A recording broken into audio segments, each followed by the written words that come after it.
The name Quint Studer is well known around the Gulf Coast area. Him and his wife Rishy have donated millions through philanthropy and investing in the downtown Pensacola area. The former hospital executive has been recognized around the country for his leadership and his accomplishments, and he's even one of the owners of the Blue Wahoo. Now on the outside, Quint Studer looks like he has it all together. He has the perfect family, he's been successful, and he's always doing things to help the community. But things haven't always been that way for Quint, and he was kind enough to share his own personal story of hope with us.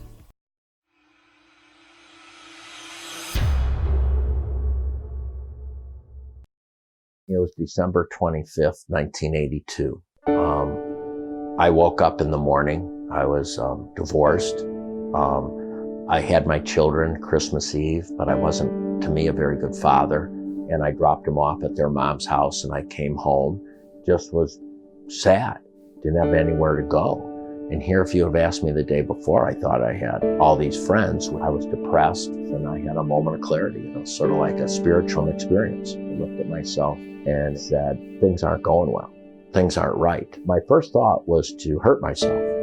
Doing self-destructive behavior isn't going to make the situation better, and you don't punish somebody else by hurting yourself. So I went to a minister, and I told him where I was at.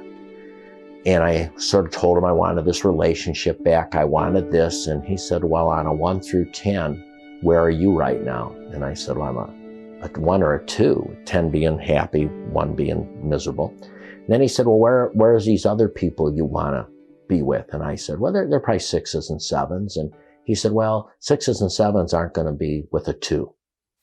So he basically said, you need to get yourself right first, which meant therapy, meant support groups.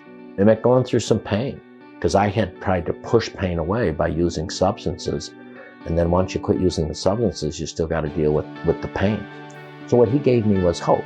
And he told me and taught me it's an inside job, that I need to work on the inside. And sometimes working on the inside means we have a spiritual connection to God, but we block it. And the light's inside, but we block it. If we're angry, resentful, hurtful, lustful, that gets in the way of our light. I spent life thinking I needed to get things, when really I found out the answer to life is getting rid of things. It's getting rid of things and blockages that keeps us from really aligning our life with God's life.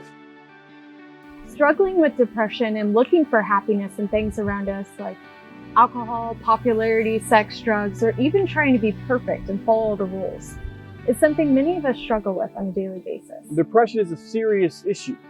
So if you ever find yourself going through it, if you ever find yourself feeling depressed, I hope you reach out to one of your parents or to an adult who loves you, like us, so they can help walk you through it like the minister did for Quint. Now you're going to talk a little bit more about that in your small groups, but for right now, let's talk about the word hope. Like lots of people in the Bible, Quint had to choose hope even when he couldn't see how things could get better. Unlike optimism, which is that things are going to always get better, the biblical understanding of hope is that we have hope regardless of what's going on around us. It's relying on God. A lot of people in the Bible faced difficult situations they couldn't see getting better, but they still chose to hope anyways. In the original Greek language of the Bible, the word for hope is elpis, which means a joyful, confident expectation. It's very similar to the word faith. In fact, a lot of times the Greek word for hope, elpis, is translated as faith in English because the two words are so strongly related. So where does this confident hope or faith come from? It comes from knowing that God is good and God is faithful, and that God is always with us. That God will provide what we need, even though it's not always what we want. Our hope comes from putting our trust in God, for He is the only stable and reliable place. So get with your small groups and answer these following questions.